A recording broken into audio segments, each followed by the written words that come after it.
Welcome all to this invigorating session on the recognition and enforcement of emergency awards in India. And I must take this opportunity to thank all the speakers, Honorable Mr. Justice B. N. Srikrishna, Mr. Abhinav Bhushan, Mr. Ylli Dautaj, Ms. Sormistha Ghosh, and Dr. Manoj Kumar. Thank you so much. Just as a way of introduction, I think Justice B. N. Srikrishna does not need any introduction.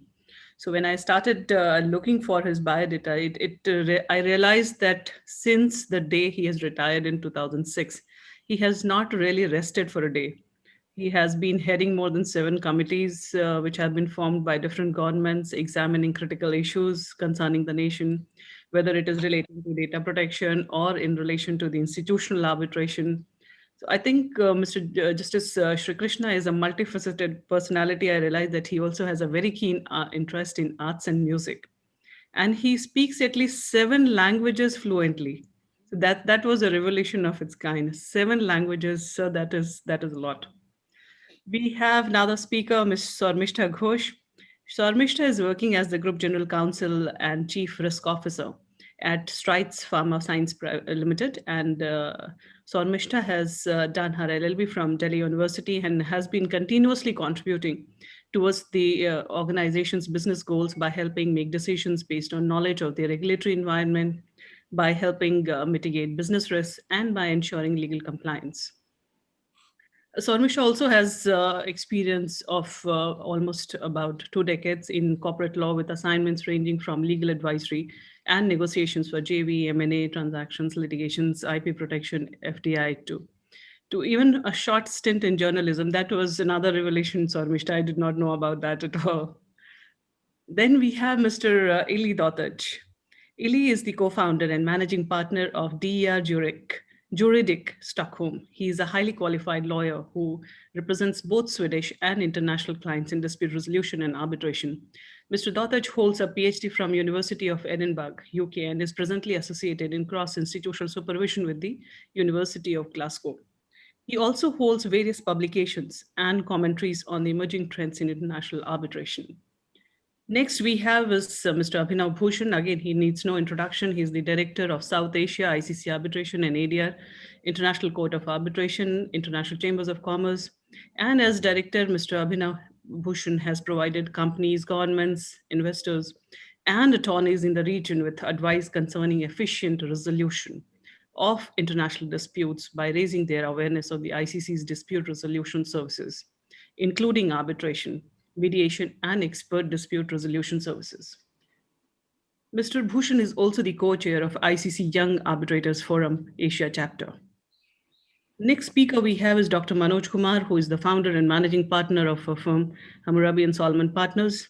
Manoj is an alumnus of prestigious National Law School, Bangalore, and has an experience of about 25 years in various fields of law, with primary focus on policy regulation, corporate governance, corporate M&A, cross-border transactions, disputes, crisis and reputation management strategies, and so on and so forth. And I am Shweta Bharti. I'm the senior partner at the firm Hammurabi and Solomon, and I possessed an experience of almost about 20 years, specializing in dispute resolution and litigation as my foray, with now the new stint since 2016 in the insolvency and bankruptcy space. So that is about the introduction of the panel. Now, in terms of the topic that we are going to talk about, and before that, some housekeeping rules. So, as Manoj has already mentioned, that the questions will keep coming in the chat box. We can take a decision either to keep going reading. If you think that there is any question which is relevant to the discussion you're having, you can take up the question, or we can take up the question absolutely at the end. So that I leave it to the discretion of the speakers. So far as the topic is concerned, with the ongoing war that has been going on between Amazon and Future Group, pending before the Delhi High Court, where Amazon has won an emergency award of temporary stay in its favor from SIAC against Future coupons. With respect to the Future Group, much talked about the deal with Reliance. And the interesting question of law that has come to the fore, which requires deliberation by the industry experts, that the Future Group companies have challenged the legality and enforceability of the emergency award, which was passed by the emergency arbitrator, which was appointed under the aegis of SIAC. The matter has definitely opened a Pandora's box, with respect to legality, enforceability, recognition of the emergency awards in India. And interestingly, when in 2014, the Law Commission of India had in its 246th report recommended for legislative recognition two emergency awards by broadening the definition of the arbitral tribunal under section 21D of the Act to include an emergency arbitrator. However, the legislators, in their wisdom, decided to overlook the said recommendation, and thus the provisions in relation to the emergency arbitration and awards did not find its place in the 2015 amendments. Subsequently, in 2019, there was a recommendation to this effect by Honorable Mr. Justice B.N. Srikrishna in the committee that was formed under his leadership, which recommended for amendments to Section 21C and amendments to Section 21D of the Act to enable recognition of the awards given by the emergency arbitrators in case where an arbitration is being conducted under the rules of an institution. So now that we have Honorable Mr. Justice B. N. Srikrishna, I would request him for his opening remarks on the same. So we are looking forward to hear you. Thank you. Thank you, Bharti. Very good morning, afternoon, evening, whatever, depending on which corner of the globe you are situated. This question of emergency arbitration, as Bharti, Shweta rightly pointed out, cropped up way back in the 264th the 246th Law Commission recommendation. By that time, in other jurisdictions, it had been recognized that sometimes it takes time for the arbitral tribunal to be established from the time the arbitration notice is given out, particularly in institutional arbitration, because they have time slots for each step. And within that time, if something needs to be done urgently on an emergency basis, there was no way it could have been done. Although I'm sure that at least in some of the jurisdictions, the local courts had the jurisdiction to intervene and grant relief appropriately. Now, thanks to the way in which the arbitration law has developed in our country, there has been all kinds of problems, particularly with regard to domestic arbitrations seated in India, whether the courts could grant relief or not grant relief became the subject matter of a lot of debate, right from Bharti International all the way down to the Supreme Court deciding finally in Balco's case that up to a particular cutoff date, it will be there, and after that, it will not be there.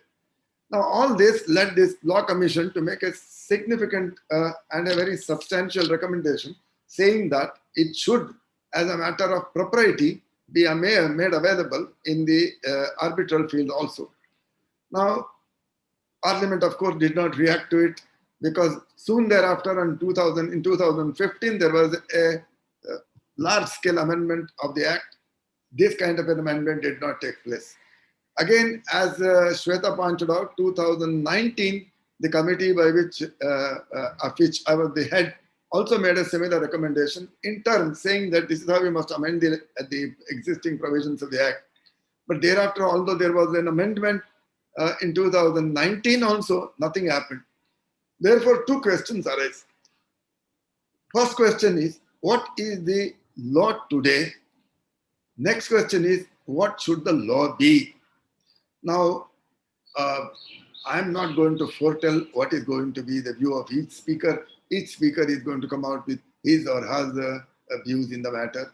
But the question always is, are we discussing enforceability or legality? Now, as far as legality is concerned, I am not much enamored of the term legality because there is nothing illegal. You can go to somebody who is sitting under the tree and ask him to adjudicate an issue for him. He will say, I hold it, this is the view. But then the question is enforceability. Is it enforceable on the parties or disputants, or is it something of a moral binding character, like you have go to the panchayat and the panchayat will say you agree to this or don't agree to this, or in a family dispute, the eldest man in the family will say this is my view in the matter. Therefore, finally, enforceability has to depend on what the legal metrics in the country is.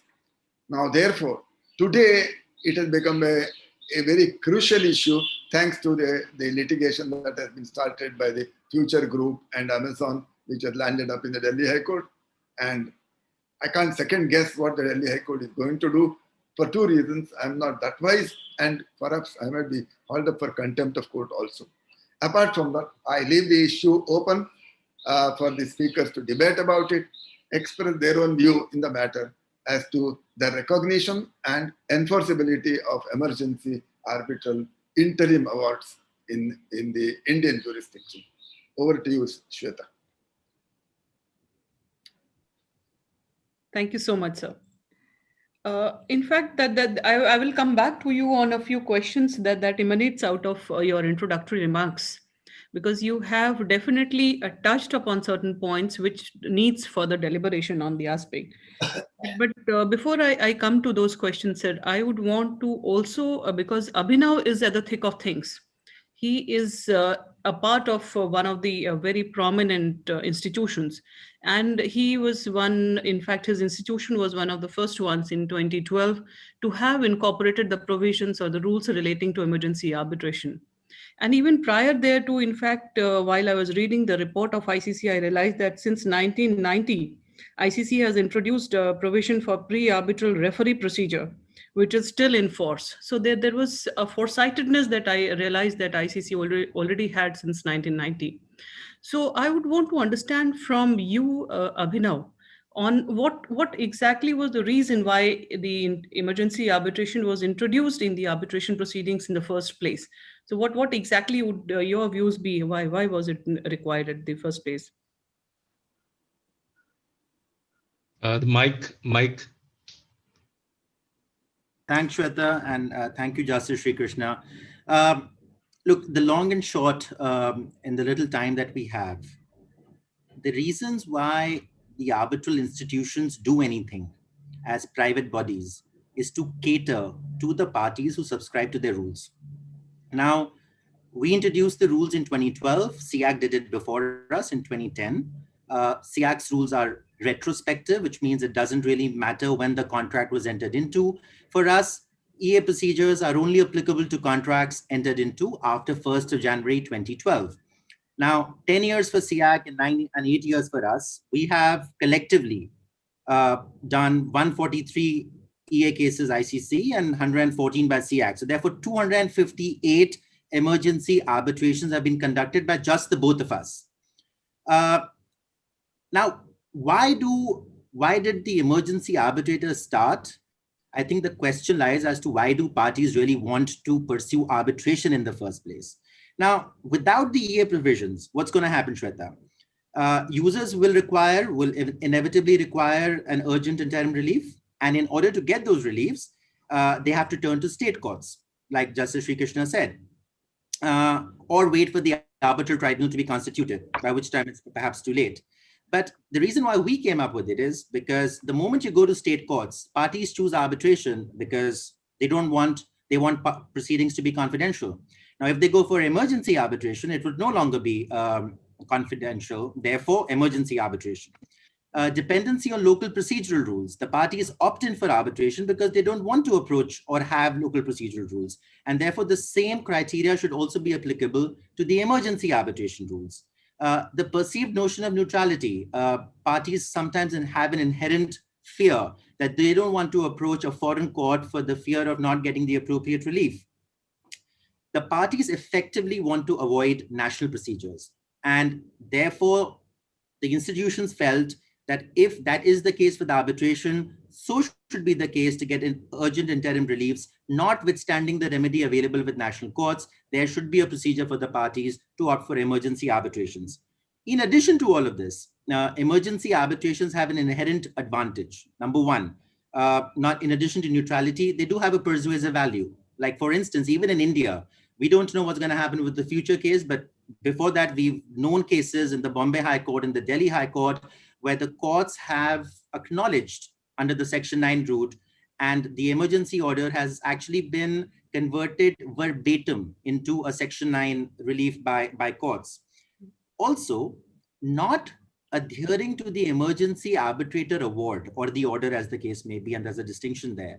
What you do is that when the ultimate tribunal is formed, the tribunal can draw an adverse inference if the party has not complied with the order of the emergency arbitrator. And that goes to the question of enforceability, what Justice Srikrishna was talking about. And we'll talk about enforceability in just a bit. And of course, the international enforcement of the awards. Now, just to sort of sum up this comment, of the 43 jurisdictions that I studied, only Hong Kong, New Zealand, and Singapore have an explicit provision vis-a-vis emergency arbitrators, whereas the rest major jurisdictions don't. And yet there are jurisdictions that enforce the award, and there are those who don't or do it differently, and we'll talk about it in a bit. But these are the key reasons why the arbitral institutions thought it prudent to cater to what really parties want in a private method of dispute resolution. Sure. Thank you so much for your comments. It definitely is true, and that was a stark revelation that out of the 43 jurisdictions, it's only 3 or 4 which has a recognition with respect to emergency arbitration. Just one comment: the amount in dispute actually has ranged from as less as $100,000 to $20 billion. At least the ICC. The average amount for an emergency arbitration procedure is $190 million, which goes to show that it's not only the big, massive Amazon cases that apply for emergency arbitration, it's even the small ones that, regularly opt in. Sure. Now, Ylli, coming to you, I mean, what are the kind of reliefs for which one would want to go for emergency arbitration? Let me first say thank you very much. It is my honor and privilege to be here with this esteemed panel with Justice Srikrishna, Dr. Kumar, Ms. Ghosh, Mr. Bhushan, and Ms. Bharti. Let me just come back first to the original question, because I think that will encapsulate the entire debate. But at the very outset, I would say this: what respected Justice Srikrishna mentioned is what we should all focus on in this panel discussion. It is, what is the law and what should it be? And keep that very, very clear and very, very structured as we pursue this line of argumentation for either pros, cons, or a structured way going forward. So the first question would be, according to me, do we need emergency arbitration as an institution? Sure. Perhaps yes, right? The alternative is, as Mr. Bhushan mentioned, local courts or waiting for the constitution of the tribunal. As we have established that, we need to pursue the second question, which is, should emergency arbitration decisions, orders, or awards, whatever you want to call them, be enforceable? Right. The short answer is, it depends. From a policy perspective, I would say yes. That leads me to the third question, which is, are emergency arbitration decisions or orders, or whatever you want to call them, to be treated as final awards? That's now a policy question we're embarking upon. The short answer is, today, in most jurisdictions, with notable exceptions, such as Singapore, for example, the answer is no. And according to me, and as will be discussed, an emergency award is a holding order. It does not bind the tribunal in most cases. And it is in this logical conundrum that I ask, how can it then be a final award for a court, but not for the tribunal? Leading on to the initial question that you asked, and that Justice Srikrishna had mentioned, is who empowers the arbitrators apart from the parties? And there we need to seek guidance, not only guidance, let me add, but actually answers from the legislators and from the courts. Not from arbitration practitioners. They don't hold the answers. They hold opinions and argumentations. And from a legislator perspective, we can figure out that emergency arbitration, as Mr. Bhushan had mentioned, works, and it is often needed. And now to your question, why? To preserve status quo, for example. But this is a policy decision. And if we decide to pursue that way, that is fine. Then we move on to the court. The court essentially has to ask itself, does the emergency arbitration institution pass the red face test as a legal institution that can be acceptable? And now that underscores the bigger debate on what is arbitration and why has the court submitted its exclusive mandate to arbitrators, and how far can we move in that direction? So that leads me to the conclusion here, and that is that most parties voluntarily comply with emergency arbitration orders, perhaps because they don't want the material to be out in the public. So that means, from a practical standpoint, that the institution of emergency arbitration works ipso facto. The proof is in the pudding. That's how simple I can put it. Sure.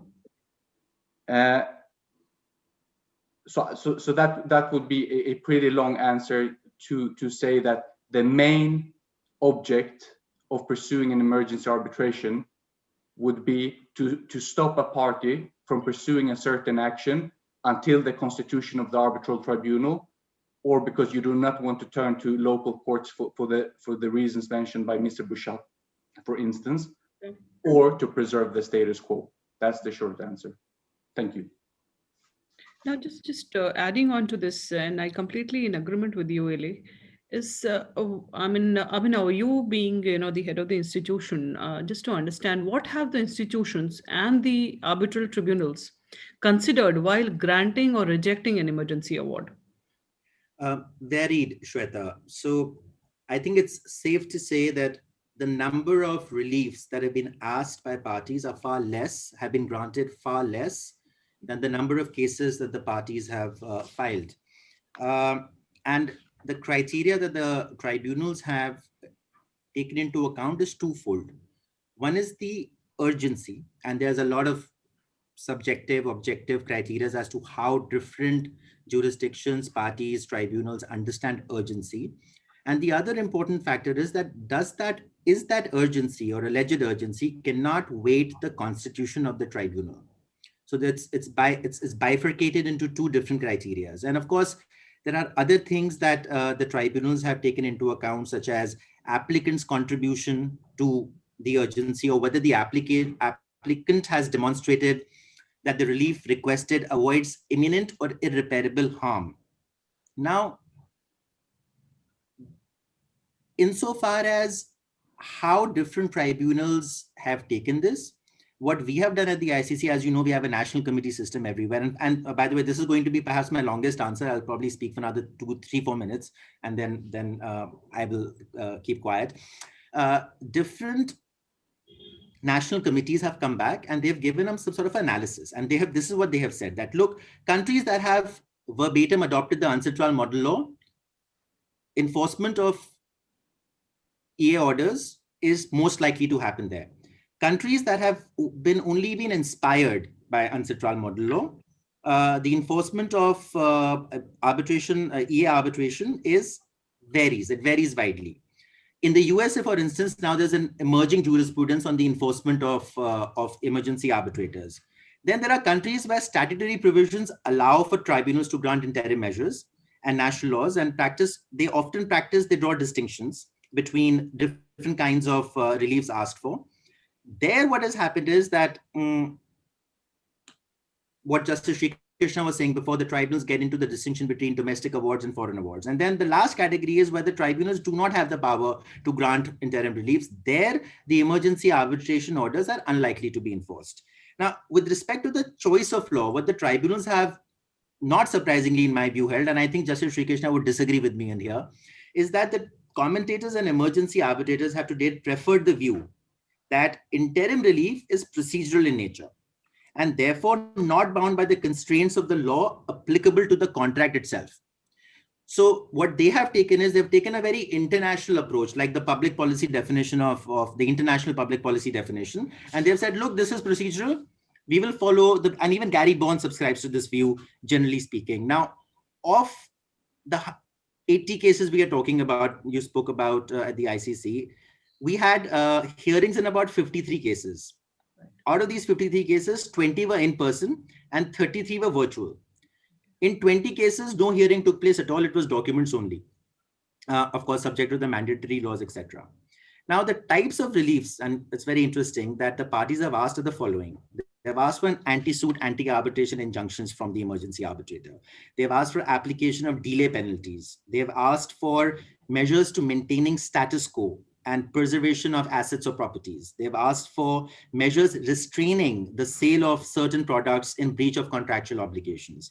They've asked for measures demanding performance of contractual obligations. They've asked for measures reinstatement of individuals in a company, removal of the individuals from board positions or employments, organization of shareholder meetings, passing of board resolution, etc. They've also asked for enjoining the enforcement of bank guarantees, and we see that a lot, and the declaratory orders of the abusiveness of a potential enforcement of such guarantees. The last two that are also very common are measures ordering security as well as prohibiting the opposing party from drawing down on the performance bond. And of course, measures impacting third parties. Now, again, the issue of third party, and this is very relevant in the future group arbitration, whether it's permissible or not.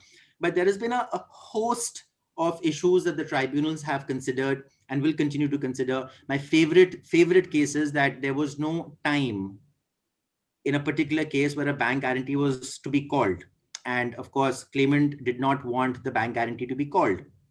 So this arbitrator told the respondent not to invoke the bank guarantee, but there wasn't enough time.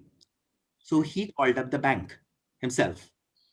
And he said, I am the emergency arbitrator appointed under the ICC rules, and I have the authority to tell the respondent to do this because the parties have signed up to my authority, and I am directing you not to do it. And you'd be surprised, bank did not invoke the bank guarantee. And this was as early as the 5th or 6th case. I remember we had a cheering squad. We were all clapping and yeah, yes, this has happened. This is successful. So lots of these guerrilla stories, lots of war stories. And we hear that there are some, very interestingly, parties like to file requests, emergency arbitrations on a Friday evening, typically. Nothing unusual about it. Correct. And under the rules, we must appoint an emergency arbitrator within 48 hours. SIAC actually is even better, 24 hours. In all emergency arbitrators, insofar as I'm concerned, we have been able to appoint an arbitrator within 48 hours. Now, imagine the dilemma, Shweta, that you have now request an 8 p.m. on a Friday evening, an emergency arbitration request, and now you have to clear the conflicts, find the arbitrator, and appoint that person before Sunday closes. Right. So typically for the last 8 years since this emergency arbitration has been introduced, I don't think anybody at the ICC has really lived a weekend. But these are my brief comments, and of course we will continue the discussion going forward. Sure. Very, very interesting perspective. Thank you so much for sharing this, Abhinav. Now coming to you, Sormistha. I mean, what are the kind of concerns which parties would have when you're opting for approaching the named institution for appointment of emergency arbitrator vis-a-vis approaching the court for interim relief? Yeah, thank you, Shweta. And I would also like to take this opportunity of thanking everyone because it's a very esteemed panel. Coming back to the question, I'm the only in-house counsel here, as I can see, but I also have equal number of years of experience in an off-counsel. So arbitrations before I became in-house counsel and after I became in-house counsel, and now a chief risk officer in a global environment. Is there? Pardon me, the fighter just has to pass by. I'll just take a few seconds. So this invariably happens. I'm next to a force base. So the problem for in-house counsels always is, and Abhinav has answered, Ylli has answered most of the questions here on behalf of the parties, is we want results with certainty. And as you know, business always wants everything as of yesterday. Right. So the patience level is very low when we need results, right? Because they have to decide, they have to move on. And in the environment we are today, one of the reasons why everybody felt that arbitrations are better than going to court, litigating even in India and otherwise also, is to kind of get the decisions faster, right? So why are we coming through an emergency arbitrator situation? Because we want to move things faster. We don't want to go around in multiple forums. So I think the preference will always be towards the international institutions. And as Abhinav has correctly pointed out, SIAC is one of the institutions we as a company always, as a group of companies, where we have more than 90% of our revenues coming from outside of India. And all our contracts are either subject to, Singapore arbitration or London arbitration or New York jurisdiction. most of the companies would want them to be faster, even if applicability is Indian law or any other foreign law, which happens in our case frequently. We feel that going to court, we don't know what, either ways, we don't know what will be the result, right? At the end of the day, it is the arbitrator or the judge who will decide. So the enforceability and the other aspects, legality, is something which all of you have commented on as practitioners and all. So the in-house team will always look for the certainty of where I can go, where it will be binding, and where do I have less expenses and it is fastest. And that is where I think Abhinav has clearly mentioned the timelines. So I have handled international arbitrations, and they have been so time bound, and also with partial awards and interim reliefs, everything, that there was, if you have committed to the board of directors, if you have told the auditors, if you have put up in your public announcements, which happens in my case, that everything is connected to public announcement, and even for the opposite party as listed entity, it has to go through public announcement because it was $500 million dispute, or because it's in public domain, and others also which we are handling today.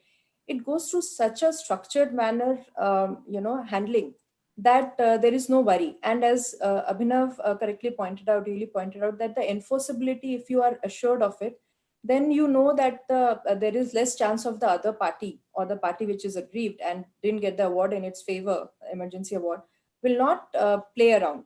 And that's what is helpful for an in-house team. Now, court, yes, we are also in front of the Delhi High Court for interim injunctions and other high courts also, and we have the experience of going to courts. Not that we don't get the relief, and not that the judges won't listen to you, but there is always a delay because there is no fixed timeline around it, right? The way Abhinav mentioned that there are timelines assured to you, even before the arbitration starts or the dispute is referred, that there is a timeline, and you can assure everybody, including the business, that I can get you the results by this time.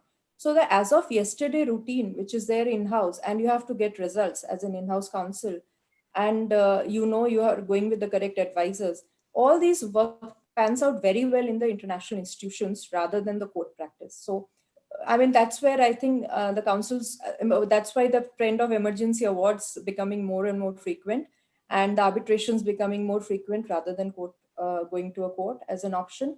And that was the reason, I guess, why the arbitration option was there in the legal process, that it should be a dispute between the parties, privately managed to the extent possible. And I guess most of the companies don't want to be in the public domain unnecessarily, because it has an effect on their branding and all, depends on the type of company and type of brand it is. So there's so many aspects to look into for an in-house team, that I think I'll go with Ylli, Abhinav's thought process. This is why it is becoming more and more successful and picking up for all of us now. Sure. Ylli, what do you have to say on this as a foreign law practitioner? What is your view? What are the kind of concerns that you have seen in your jurisdiction, which are raised by the parties when they have to opt for approaching the named institution for appointment of emergency arbitrator vis-a-vis approaching the local court of jurisdiction for interim relief? And Manoj, I'll come to you as well on this question, because I would want to understand your perspective on this as well. So I would say this: when it comes to approaching the courts, the main issue is the issue that Mr. Bhushan had mentioned, of course, with respect to confidentiality, but also it can be with respect to expertise, right? Will they be able to quickly grasp the complexity of the matter? Perhaps you will not be that confident in every judge as you would be in some, and that's why you have arbitration, or one of the reasons at least is that you can choose. Emergency arbitration you cannot choose, because the institution will choose for you, and it happens within 24 hours, but you trust their judgment, and it's mostly, I would say, the judgment is pretty accurate and pretty good, especially with respect to emergency arbitrators. How is it perceived in practice? I would say that from the practical experience I have with respect to emergency arbitrators, I would say it's pretty effective. I would say that if you have worked with a case for a while, you know the facts. When you're seeking an interim injunction, for instance, you very much know what you're looking for, right? And you need it quickly. You can't wait for the constitution of the tribunal, and you do not want to approach the courts for the various reasons we had mentioned. So I would say the emergency arbitration institution under the SCC regime, the Stockholm Chamber of Commerce, is I would say highly reputable, and it's functioning very, very well. As for other institutions, I can't tell you because I don't have a vast experience with that. But with the courts in Sweden, I can say using the courts for an interim injunction works pretty effective as well. I mean, I wouldn't bash down the courts in total to say that judicial assistance is completely outside the scope of what you should even entertain as a practitioner. Quite the opposite. I mean, sometimes it's very, very effective, and the court needs to assist the arbitral procedure to some extent. So I wouldn't be the one that would be completely against what is called judicialization of arbitration, quite honestly. Sure. True. Manoj, what is your view from the Indian law practitioner perspective on this issue? See, I think there are multiple perspectives here that we need to have our sights on, because there's something about domestic arbitration, and we need to discuss emergency arbitrations in the context of even domestic arbitrations. It's very, very important, because when we talk about disputes getting resolved, the same scales or larger scales can be involved here as well. That's one. The other is, as much as the discussion is triggered because of this so-called, a highly noticeable dispute between Amazon and Future Retail, I think this case is not a very good case to draw analogies on emergency arbitration enforceability, because here is a very unique case where the party who has gone for seeking a emergency award, as per the terminology of the SIAC rules, has actually slipped a lot with respect to the Indian law compliance. So they are caught between the devil and the deep sea, and therefore the case that they've tried to make out before the emergency arbitrator is completely contradictory to the case they made out over the last decade or so before a whole host of regulators, right from the e-com regulations on multi-brand retailing to the Competition Commission, even under takeover code, when they got into future coupons and tried to bring in clauses which almost gave them indirect control of a retail company which was otherwise not permitted. And this whole case is very uniquely positioned, therefore. So even when the Delhi High Court is looking at this case, I dare say that the Delhi High Court is not examining a simpliciter foreign emergency award. The court is also examining a fact that here is a litigant who has gone to an overseas institution, who has got an award by making out a case there, which is different from the facts they put across in India.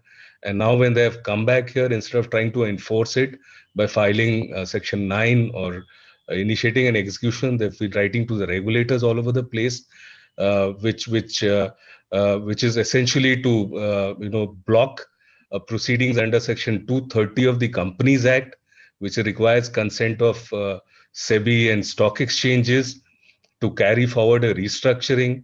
And therefore, the whole intention of the emergency award seems to be to bring a spoke, to put a spoke in the wheel of a transaction, where under the Companies Act itself, who can stop it is provided. There are consent parameters, and in fact, the new law under companies law even says that minority shareholders can be bought over. And I dare say Amazon is only 9.83% or 9.78%, so under 10% essentially in Future Retail. So they even run the risk of getting compulsively bought over by the management in case they object in a shareholders meeting. But so it's a larger game plan, and it's not necessarily just a emergency award. So this is not the best case to examine it in terms of the enforceability, because there could be much other issues which may come in the way. I mean, as Honorable Justice Srikrishna said, that we dare try to guess what the Delhi High Court would hold.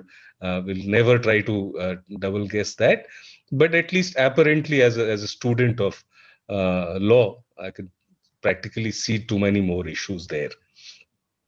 Having said that, coming back to the point of emergency arbitration awards, what Abhinav was mentioning a little while ago, and Ylli gave a different perspective but reaching to the same conclusion, is that there are a lot of voluntary factors which drive the acceptability and the way emergency awards have perpetuated over the years and increased in numbers because of convenience drivers for the litigants themselves, be it confidentiality, be it neutrality, or be it any other issues.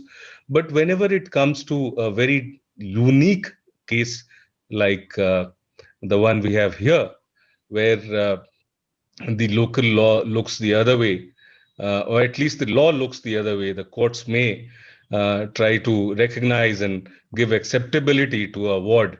That's simply because the logic in the award was good, which is not undermining the intelligence and the analysis and the capability of the arbitrators of institutions. So with all due credits to them, the fact is that it had to be brought before a court under Section 9, and the court was courteous enough and, of course, fair enough to recognize the contents of the award, which it found completely reasoned, and therefore give it a backing of law. But that backing of law ultimately had to be given by a court. And therefore, the local jurisdiction, local ecosystem does look the other way in some jurisdictions. So the institutions, especially the international institutions, of course, are operating as Abhinav was mentioning rightly, to cater to the needs of their subscribers, to the people who subscribe to their services. And therefore, they are better placed to create best practices, which should be answering the needs of cross-border trade or people operating across jurisdictions, and also should become the norm setting for others to follow. And this is not the first case. There's so many issues. We have seen international institutions bring in the practices, and local institutions, domestic institutions, and courts or the lawmakers copy it. Procedural order, for example. There are a host of our domestic institutions which have the same concept already built in here. So this is not the first time that's happening. But the fact is that the rules of the international institutions appear to be completely agnostic to whether a local jurisdiction recognizes or does not recognizes, and therefore leaves it in one comfort zone of voluntary compliance, which Ylli was mentioning, that out of their own choices, they comply. And also what Abhinav mentioned, that adverse inference can be taken, provided somebody finds that adverse interest a risk. If somebody who can afford that risk would still not be too concerned about the tribunal drawing adverse inference and would like to settle the issue in court rather than submit to the jurisdiction. So it's still in the voluntary space, and that bridge between the rules of the international institutions and the local jurisdiction still needs to be completed. And I'm sure at some stage Abhinav would discuss, we would get to benefit of his experiences with respect to similar situations in other jurisdictions, because seated in Singapore, I'm sure ICC is dealing with cross-border emergency awards in cross-border proceedings, which need to be enforced in some other very key jurisdictions around the Asian part of the world. So that's my starting remarks, and I hope I did answer some of your queries, and I'm of course here to supplement.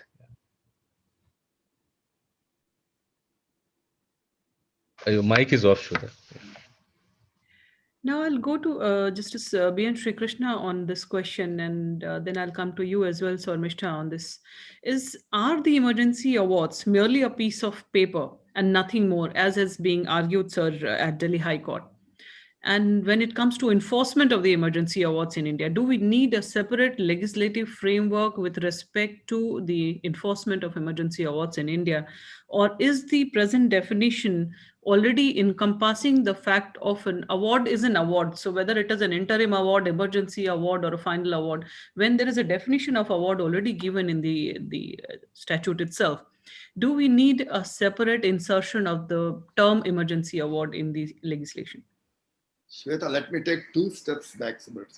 Sure. All this argument has to be jurisprudentially examined. Yes, sir. Jurisprudentially, under private international law, each country is a sovereign by itself. And it, because of easy of cross-border transactions, it agrees to come down 2 notches on sovereignty and agree. What does it agree? It agrees that orders passed in your country will be enforced in my country. That is why you have under the CPC, the Civil Procedure Code, also a section 44, capital A, I believe, which says that if you have a treaty between the countries, your orders will be enforced. But note there, they are a decrease. Now, I have not come across situations where interim orders are enforceable, even under the Civil Procedure Code. Right. Therefore, if it's an interim order given even by the highest court, say in England or in USA, our court will be justified in saying, sorry, it is not enforceable because of this. I will look at the facts, and if I am satisfied, I may grant you an equivalent order or no. Similarly, when you come to arbitrations, what is it that is happening? 2 gentlemen or 2 ladies, or maybe 1 lady and 1 gentleman, who are both going to be honest, straightforward business people, I submit my dispute to them and say, please decide this.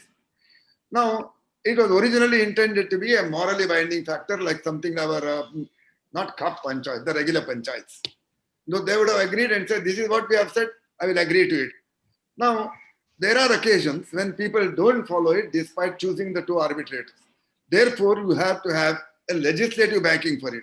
That is what gave rise to the 1940 Act, then the 1986 Act, with so many of its amendments, including the 2019 amendment.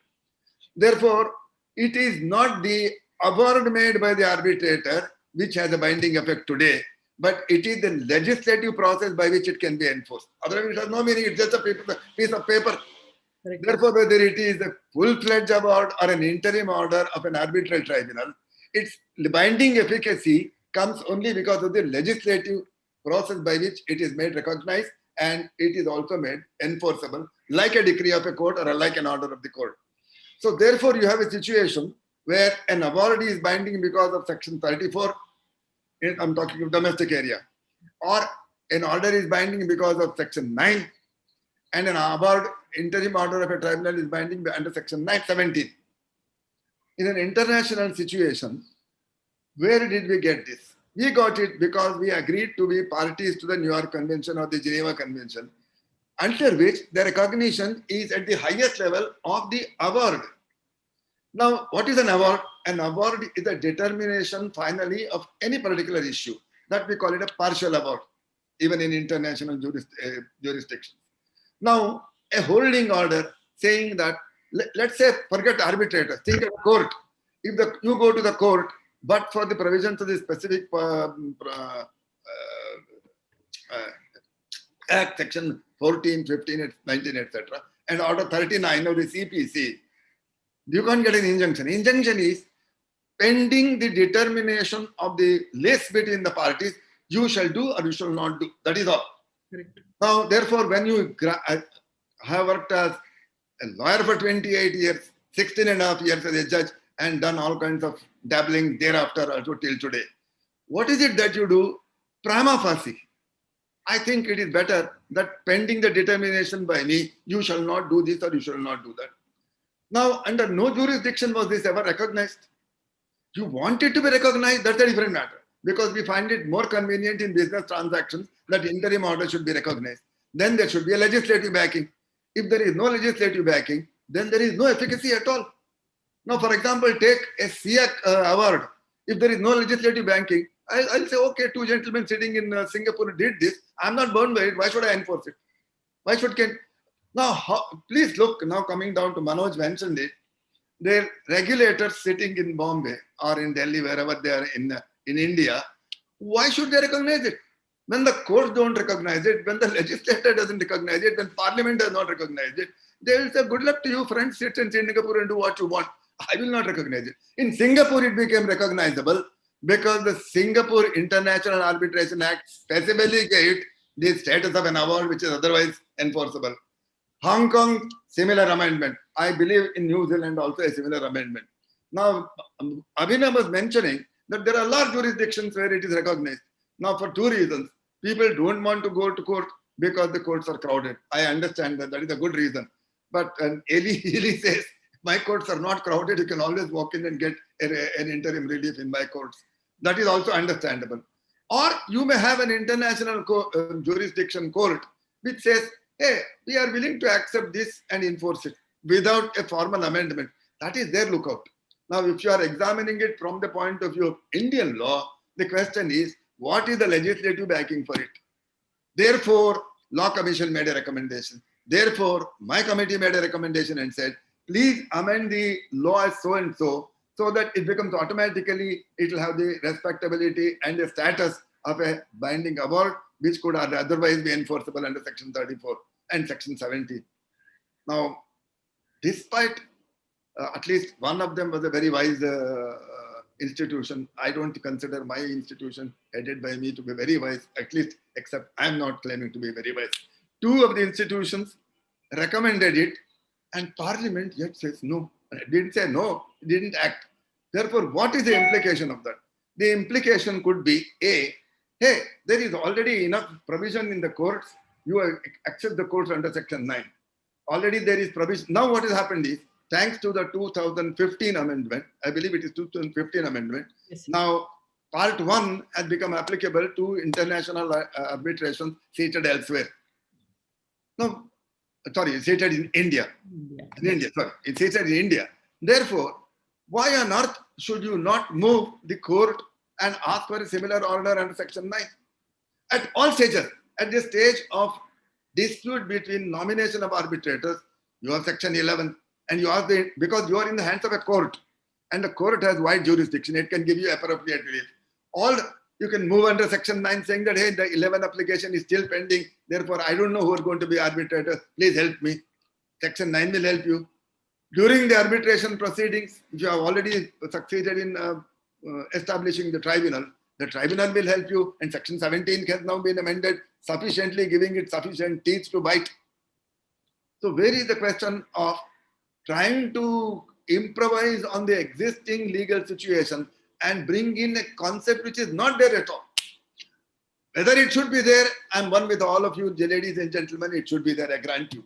But till it is amended, is it enforceable in law? In India at least, is a $1 million question, which I don't think even Bhushan can answer it. Yes, I would want to invite comments from the speakers on this, because you have raised a very, very important point to be discussed and deliberated upon, sir. If I may, I couldn't agree more with Justice Srikrishna. And I would like to therefore perhaps selfishly draw a distinction here.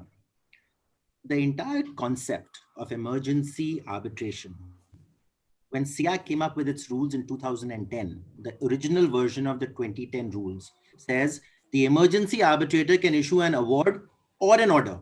The discretion is with the arbitrator. Then LCIA, ICDAR, Hong Kong Arbitration Center, they all say award or order. We are the only institution which does not call it an award. We only call it an order for the reasons that Justice Krishna referred to, because we understand when we were drafting the rules, and of course, as Justice Krishna would know, we also drafted the New York Convention. ICC is the institution that drafted the first draft of the New York Convention. We are very well aware of this distinction that, look, it is going to be an order. It cannot be an award because it does not bring finality to the dispute. And therefore, we call it an order. And then we leave it to the parties to decide that, look, insofar as this proceeding is concerned, you either go Section 9 or whichever Section 9 equivalent is available in the country, or if you're taking the risk to do an emergency arbitration, it is going to be an order insofar as we are concerned. And therefore, the question of enforceability then therefore varies from jurisdiction to jurisdiction. And there is no doubt about that. Now, look at this, Shweta. There are, if we look at institutional statistics, there are good seats of arbitrations and there are bad seats of arbitration. What makes a good seat of arbitration? In addition to infrastructure, translation, transcription, everything, it also means the sensitivity of the courts towards arbitration. Why is London #1, Paris #1, Singapore #1, and so on and so forth? And why is India does not feature in the list of top 10? I would cut you and say there are good judges and bad judges. Don't forget that. True, absolutely right, sir. So in jurisdictions, developed jurisdictions, your chances of enforcement of an emergency arbitrator award evidently are higher. in jurisdictions where the arbitration law is still developing, you're taking that risk. And you're also therefore also taking the risk as to which procedure you want to follow. But of course, Ylli, I'm sure will have more to add on that. Yeah, so I will cut in and I'll simply, as an in-house counsel, support this view of Justice Srikrishna. I wanted to do that in the first place. That if you ask from an in-house counsel perspective, it seems like a piece of paper, because you may have the award in your hand, the emergency award. If the other party doesn't want to be bound by it because it was not in their favor, you still have to come to India and take another court order, right, in your as an interim injunction. And the other problem would be that in case you take the order from India, that under Section 9 that I have it in my favor, the other party is still aggrieved because they are from another jurisdiction and they don't want to follow what has been passed in India as an interim relief. In the main arbitration, as we have initially established, that the arbitrators can still take an opposite view to what the emergency arbitrator has taken a view of. So there are so many ifs and buts that at the end of the day, there might be a team which will feel that it's just a piece of paper and we might go through the normal arbitration process itself and take the risk of going through that rather than going through the expense of one court case in India and then an emergency award there and then have a main arbitration proceedings going on. I guess it all depends on the situation of the dispute where the decisions will have to be taken and the timelines within which the parties are fighting and how much the backup they have from the management and also which team they have chosen. So there are too many ifs and buts in these situations. If you ask me, I mean, it will probably pick up, but as and when we mature as a jurisdiction, probably it will be easier to do this. And I completely agree with Justice Srikrishna that you can't do it if you don't feel that it is at the end of the day not enforceable. And if you go by the judgments also in India, being an Indian parent company, ultimate parent company, where somewhere or the other we end up going to the Indian courts as well, or have the Indian laws applicable in a foreign seat of arbitration. And by default, we are, as Abhinav mentioned, the good seat of arbitration is what we choose because it has some value of enforceability and recognition. The fact remains that who would want to fight on so many fronts? That is where it becomes a useless piece of paper because you are at the end of the day losing time. If you are a litigating company, you will enjoy doing that. People like us who are in non-litigating company who, as I have already disclosed to you, we have less than 100 litigations or actually less than 50 litigations total. I mean, so that too, I mean, are not, at all high risk for us to that extent. Why would we go around doing all these things in all our international contracts? And all our contracts are international contracts or cross-border contracts. So there's no way many of the parties be willing to go through so much pain. And let me say something. Exactly what the Converse situation I am concerned with that. I was doing an ICC arbitration in Singapore. Somebody produced an interim order from a court saying that, oh, he is prevented from doing something or the other. He said, Andrew, what law is it binding on us? We are free as arbitrators to think what we want to. And we are not bound by Indian court out of passing and passed as an interim order. Sorry, we would agree with it. We went ahead and gave this. And matter went to the High Court in Singapore and the High Court agreed with it. It's quite possible. True. Because, that's why I said, look at the jurisdictional, the jurisprudential norm for this. The jurisprudential norm is, what is finally decided in your country, I will agree. Yeah. Not interim thing that till tomorrow morning hold on to something. That is not an order because nobody has applied his mind to it. I just want to quickly add a very interesting, it's one of my favorite paragraphs of the many arbitration judgments that the Supreme Court of India has given. Paragraph 35 of the Antariksh Devas judgment says that if there is an Indian seated arbitration, which Antariksh is, following an institutional rules, one of the parties objected to the mechanism of arbitration appointment, and Justice Srikrishna would really relate to this one. The party said, Section 11, International Indian Arbitration Act, let's appoint an arbitrator. The court said, the Supreme Court of India said, no, you have agreed to institutional mechanism, go and get your arbitrator from the institution. Now here, the Supreme Court of India has given precedence to what the parties had chosen in their contract. There's no difficulty about this. If Parliament had agreed, I tell you it would have been the same situation as in Singapore. That is why I say you require the legislative backing. Supreme Court disposed of one case by saying you have agreed, go then.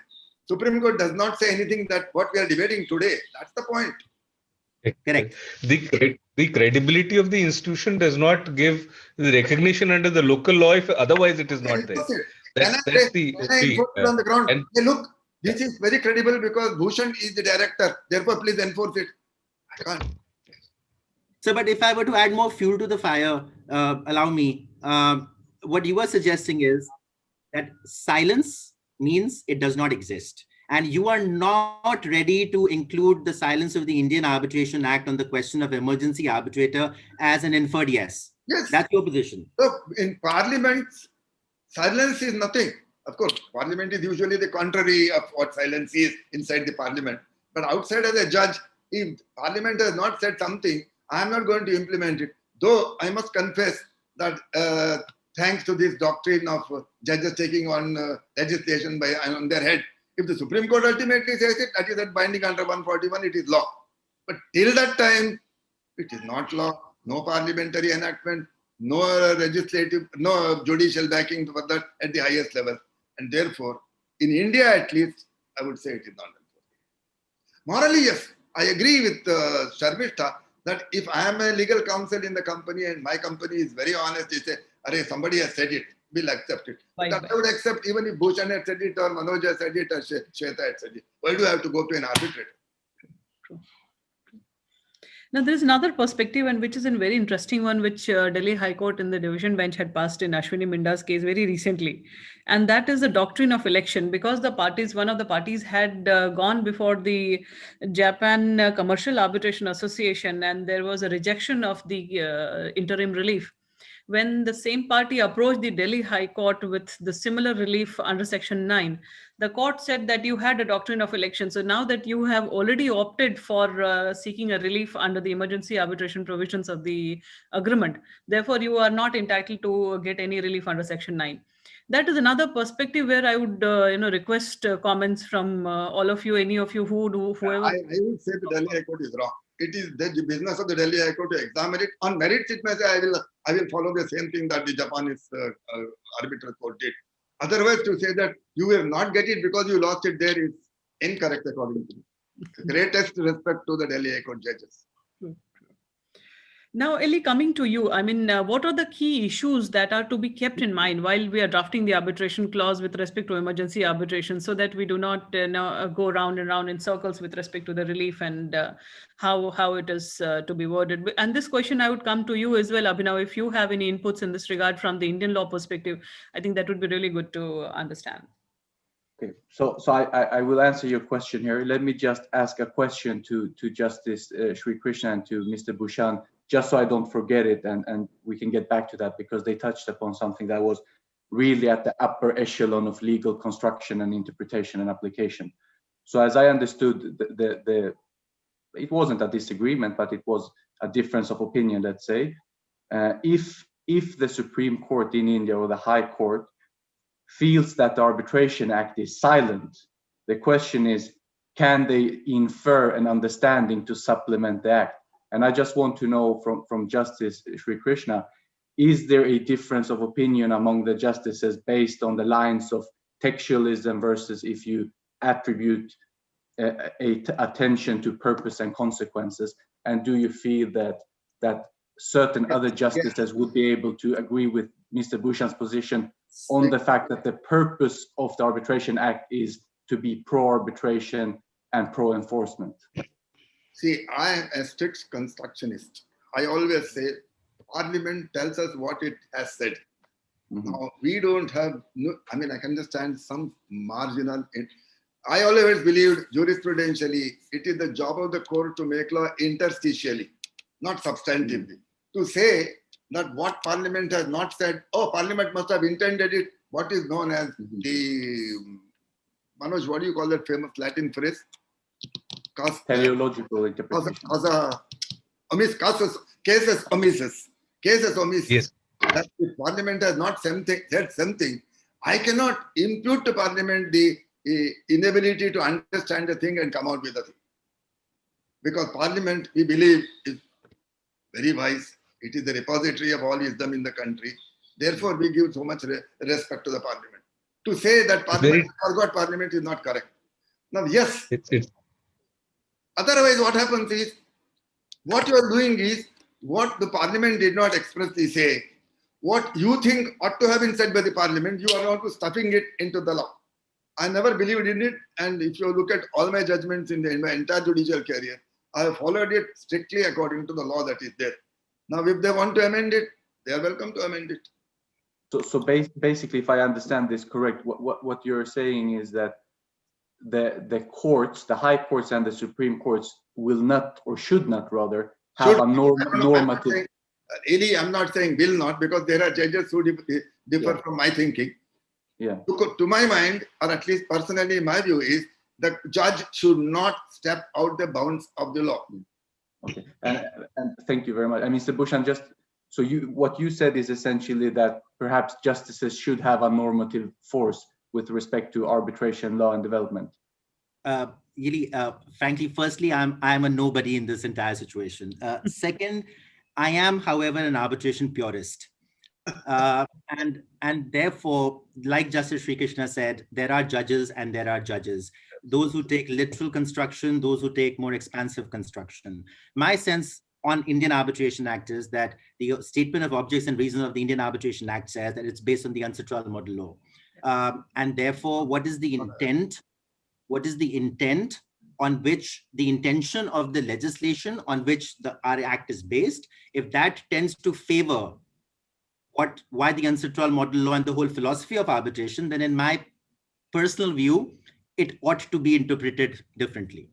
So, Ghosh, then you have to answer the question why, despite law commission recommendations, despite my committee recommendation, Parliament has not done it. That means Parliament does not want to do it, and therefore, as a judge, I will say Parliament ought to have done it. Or Parliament has not done it, I will do it. I mean, there's a limit to expansion. So the Parliament, in my view, has also not done a lot of other things that the judges. Look, please, let us not go into what Parliament has not done. We are concerned. Otherwise, we'll have a long list. That's true. Can I just? I think there's always a public interest aspect to it. Sorry to interrupt, Ylli. Yes. No. There's always a public interest or miscarriage of justice or larger good. Sir is aware of these principles. Of course, we've learnt it from his judgments. I think those scenarios, of course, the court steps forward and says that it was not intentioned by the Parliament to make this error. So therefore, it is a correcting an error.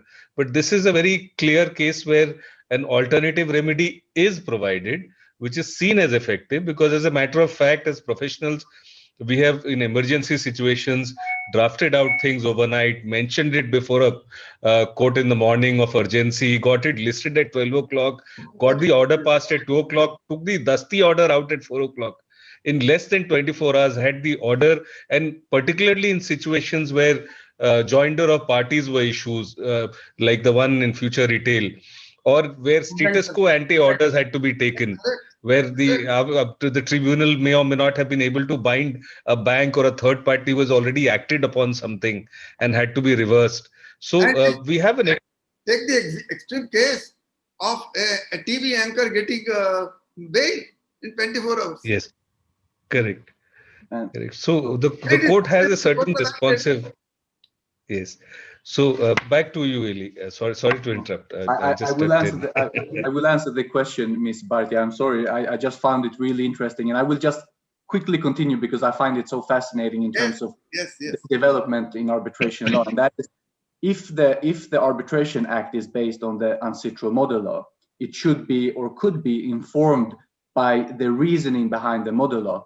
But as you all know, the ancestral as an institution keeps on developing, so that's why they have working groups. So should we also, if we're living in a jurisdiction, practicing in a jurisdiction, whose arbitration law is based on the model law, can we also look at the continuous developments and bring it into the understanding? And is that in such case, as Justice Srikrishna mentioned in the beginning, you are now sort of taking the slippery slope into what the legislators had agreed upon at the outset, which was something else. There is a fundamental constitutional principle that in India is what the legislature has done And yes, the legislature may look to international conventions for information, for getting wise about it, for getting the spirit of that. But ultimately, what binds the people in India is what Parliament has enacted. Mm-hmm. Otherwise, all international conventions are not automatically applied in India. That is not the law. Yeah. Thank you very much. I'm sorry, Ms. Bharti, I will answer the question now, but I find it so fascinating. And as we have a very esteemed judge here, it's even, instead of just reading, we can hear it live. So that's the beautiful part of this panel discussion. So thank you very much. Thank you. When it comes to drafting the clauses, to give you an answer, I think that the crux of the matter here is, as we discussed and as respected justice had mentioned, is that many institutional rules worldwide, by design, de facto, renders emergency arbitration awards not finally binding, final and binding. So that's the crux of the matter. So how should you draft these clauses? So I would say this: not many parties consider emergency arbitration when they're entering into a commercial deal. Let's be honest about that. I am in favor of a general, all-encompassing clause, arbitration clause, that is pretty neutral at the outset, because you never know what will happen in a commercial undertaking. However, we have an in-house counsel with us. And if you have, for example, a business that is very often in disputes, and the disputes often concern IPR, maybe you could consider emergency arbitration specific language because of the nature of the disputes. That's the short answer. And if you do indeed draft such a clause, you could have something in the language of, say, an emergency arbitration award shall be final and binding up until the case management conference, or a couple of days before, etc. The question is, as we've been discussing throughout this panel discussion, is enforceable. Does the court care about that? I mean, you can put whatever you want in your clause. Exactly the point. Yeah, will the court care about that? Probably not. If you're in Singapore, yes, because it has legislative backing, and Hong Kong and etc. So the second question is, what if you do not want emergency arbitration? But because that's also something we need to consider. Not only would you want it and how could you enforce it, but if you do not want it. So then you have, of course, the opt-out. You can opt out from such a mechanism. And you can do as, if you read, for example, the Exit Convention, there is no provisional order, it's a provisional recommendation. So you can clarify, as Abhinav said, that the ICC had clarified, because they are the founding fathers of international arbitration, let's be honest about that, and the drafters essentially of the New York Convention. So if you want to be very particular with drafting institutional rules, you can call it a recommendation. But again, that's a higher policy undertaking, and no matter what you decide as a party in your arbitration clause, the ultimate question will be, will the court recognize and enforce such an, you call it award, you call it order, you call it whatever you want to call it. Can it be enforced? That's what we're discussing today. Ylli, I look at a situation quite converse of what you're saying. Why is it not permissible for parties to enter into an agreement, draft an arbitration clause and say, provided, however, there shall be no arbitrator, there shall be no provisional arbitrator until the two arbitrators are appointed, arbitration tribunal is established. That's the opt-out. That would be a total opt-out. Yeah. Even if Singapore says so, even if Hong Kong says so, even if New Zealand says.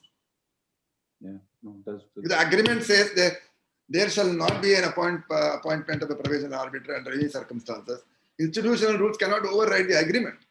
Yeah, it's an opt-out. So in fact, most institutional rules model clause gives the opt-out provision, which says that you need to write it, that emergency arbitration provisions will not apply. That makes sense. That makes sense. Yes, correct. But Abhinav, if I may ask you on this, because you're the most knowledgeable on the institutional side of things. That's all. Yeah. On the institutional side of things, because, you know, I would be probably much inclined to agree with 100% of everything that Justice Srikrishna has said, because I think from a legal point of view, it's like. And me too. Let's make no mistake. No, I think we're all in an agreement here. We're all thinking that emergency arbitration is a good thing. We're just discussing whether it should be enforced. I think we're all agreed. But if you include language such as an emergency arbitration award shall be final and binding. It cannot be, no. Because an emergency arbitrator only, look, that is why if you look at the Civil Procedure Code in India, the triple principle, Prima facie, is there a case at all? Then the question is balance of convenience. In whose will it be convenient to grant an injunction, refuse an injunction? These are the considerations. Therefore, prima facie means I am not determined the list at all. If I determine the list, it is not an interim order, it is a part or partial award, which is as much enforceable as the final award. Supposing, let us say there are 10 claims, and at the initial stage, one claim is completely determined. That's an end of the claim as far as it's concerned. Nobody can review it. Whereas with an emergency award or whatever you call it, the tribunal can later on step back and say, we'll modify this order, we'll override this order. The moment you say that there is a scope for review of the order, that is not final. And if we look at Singapore, because I'm not very well familiar with the Singapore arbitration rules, but if I ask you, just because you've been an arbitrator there, and Abhinav and you all have been essentially practicing in Singapore. If you have an emergency arbitrator in Singapore, right? The emergency arbitration award will be final and binding. But is it, with respect to the constitution of the tribunal, a holding order? So can the arbitral tribunal overturn it? Bhushan, correct me. I think it is just a holding order and nothing more. It is open to the tribunal finally established to modify it, even abrogate it in whatever manner it likes. Absolutely. Yes. So they have essentially created a situation where it is binding on the court, but not on the arbitral tribunal. Yeah, correct. That's exactly Yes. what you said. It's a logical conundrum, Correct. for me at least. True. Yeah, and just to add on to that, Ylli, I think, can the institutions say that the arbitration award will be binding and binding? No. I think we will never say that. I mean, it doesn't even call it an award. Can the parties do that? Now here Yeah, if Sormistha is the counsel, she said, let's accept it, let's not quibble over it. That's a different matter. No, but I may differ on that. And I wanted to step in here and explain that we may not want to have that type of statement, because depends if it is not enforceable under the law, would it make sense to have such a statement, right? Good. When we have the arbitration clause, it is that bindingness is based on the fact that we have a law in that jurisdiction, because even if we hold the arbitration in Singapore or London or any other place, the fact remains that if the laws of India are applicable, we know that under certain provisions of the act, it is binding. Yes. So I heard all of you, and I will say that as a in-house counsel, we wouldn't like to get into that type of controversial statement, which again will go into a separate line of dispute and will take up more time. So would we really need to get into that? That is questionable, because we just now established that, and as I said, that many in-house teams and even the management may, unless there is a very extraneous circumstances, may not want to go through an emergency award as well as Section 9 proceedings, unless they are really in that situation, which I guess we have been discussing with all the parties who actually did that type of exercise. We would like to go through a simple arbitration and have interim relief under that, because even in our SIAC arbitration, we had interim reliefs and interim orders there as well till the final award was passed. So that the arbitral tribunal will provide us that till the final arbitration award is passed, you will not do this, or the parties agree between themselves that this is not permitted, right? You don't have to go to the court. There is something more to be said. Bhushan, if I'm right, tell me, Abhinav, Yes, sir. I don't remember it now, under the Singapore International Arbitration Act, as they call it, is there no equivalent of Section 9 of the Indian Act? There is, sir. So even in Singapore, you don't have to bother about emergency arbitration. You can walk into the court and say, my tribunal is not established, please give me this holding order. In India, we do it regularly. We say under Section 9 an order is passed, and then the tribunal is given the liberty to vary it in such manner that it chooses to fit. Therefore, it is just a holding order, nothing more. Even then, sir, there are clear advantages of having the emergency arbitration vis-a-vis going to the courts under Section 9. And probably when we started the discussion, we did mention about confidentiality and expertise, and that's a different matter. Yes, I agree. That is one confidentiality purpose. So Yes. In the voluntary space, yes, of course, it's workable, and if parties don't need to contest it before a court of law. But if you contest it, all your confidentiality is gone, or your enforceability is gone. That is the problem. That's true. There I agree with Sormistha. In order to avoid a dispute, you are creating more disputes. Correct. Correct. And as a good in-house counsel, she will say, don't do it. Now, if we look at the precedents in the past and the kind of varied views that the different high courts have had, from the Raffles design case of Delhi High Court to Mumbai High Court in HSBC, there is a certain amount of credence in terms of credence which has been given to the emergency awards, irrespective of whether it is being sought to be enforced or not. But at least when a Section 9 is being heard, there is a certain amount of persuasive value that we have seen that is there. Like any other foreign president. Yes. So, I mean, presidents per se are not binding on a court, but if you cite the American Supreme Court, I will say, what the Supreme Court in US said, all right, let me just think about it. I may follow the reasoning. Correct. But I'm not following the judgment. Please understand. I'm not following the order. I'm saying, yeah, this man has done something which makes sense to me. I'll follow it. Therefore, it will become my order which is binding on you, not that. What is enforceable is my order. I come back to the same question. Yeah. True. Abhinav, would you want to add anything to this? Because this is something which, as an experience, do you also see that there is a persuasive value, merely a persuasive value, or there is more to it than that can be given to an emergency award? Until before the future award, Shweta, I thought it had a lot of persuasive value. And people want to fight sticks and stones also. So I was, as a purist, Shweta, I am very happy to see every time a jurisdiction, and I'm Indian, so obviously I'm biased to see towards my own jurisdiction, but equally Indonesia and equally other developing jurisdictions. In the last 10 years that I've been at the ICC, we have seen and we've monitored the growth of jurisdictions, and India has done remarkably well for itself. So every time a pro-arbitration thing happens in India, like, my heart swells with pride. And I was starting to believe that, yes, EA is being now recognized, and, we are on the right track. And now comes all these very important questions that Justice Srikrishna has elucidated on, and we'll see how the courts will finally decide on it. I would personally like it to be what the law ought to be. It should be enforced, but when it gets enforced. Agree.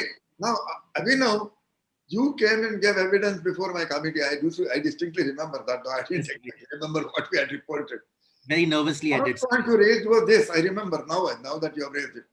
And we agreed with you wholeheartedly, and therefore you will find that paragraph 75, 76 that you extracted. Correct. We are whole hog in favor of that. But if my words were enforceable in the country, very well, they are enforceable. They are not. That's similarly the point. Right. Yeah, but as an in-house counsel, it's just a thought process. Everybody else has. And other in-house counsels may have a different thought process on it. Though I said that no company likes to go through multiple forums and spend their time doing the same activity again and again. But if you have really an important question to be, decided upon, and you need that interim relief, and if you feel that you have got the emergency award in your favor, you have that confidence of going in front of the local court and,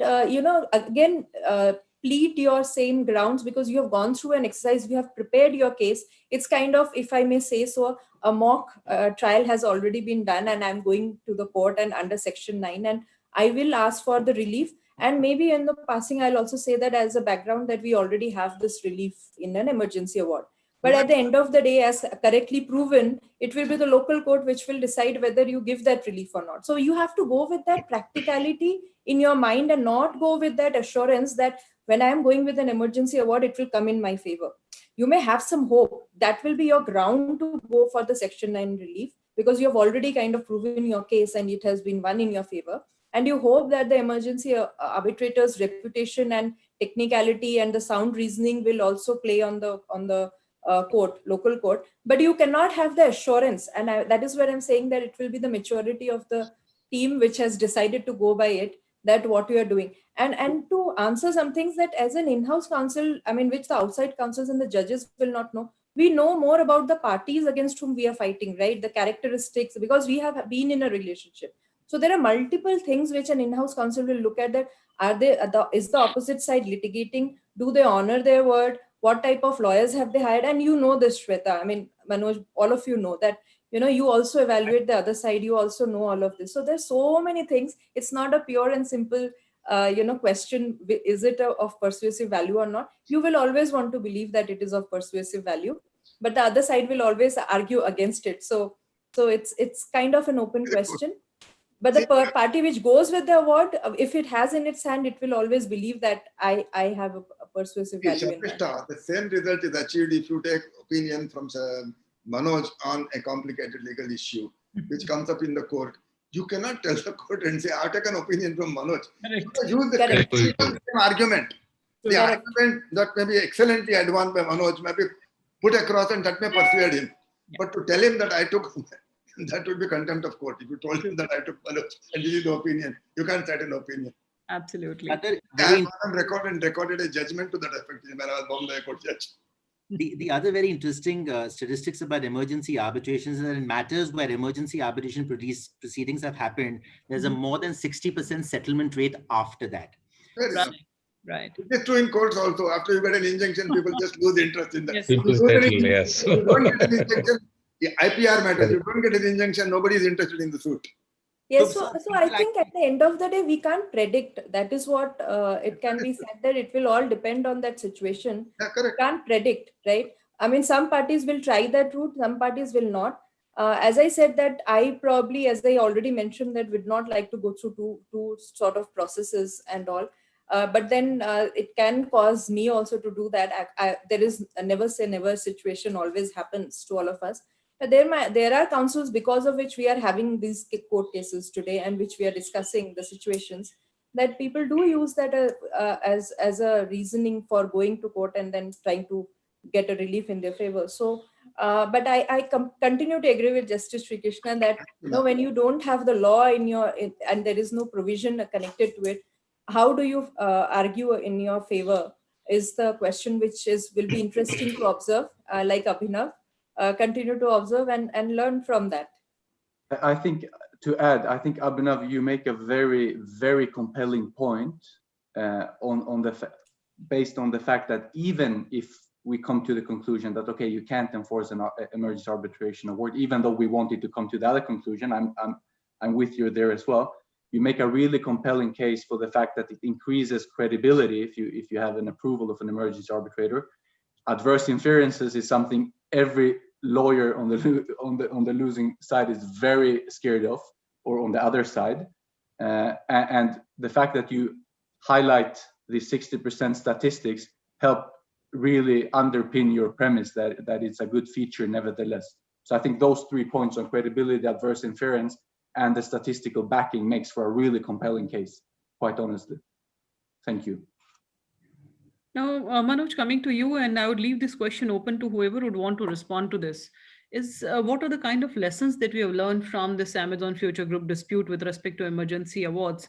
And following question would also be that how does the emergency awards passed in relation to interstate disputes between the parties impact the third parties to the dispute? Look at this, what has happened. So, how is the regulator concerned with all these interstate disputes? You can't tell, look, if RBI is the regulator or SEBI is the regulator or IDA is the regulator and you don't want him to do or do something else, you have to obtain an order which is enforceable against the court.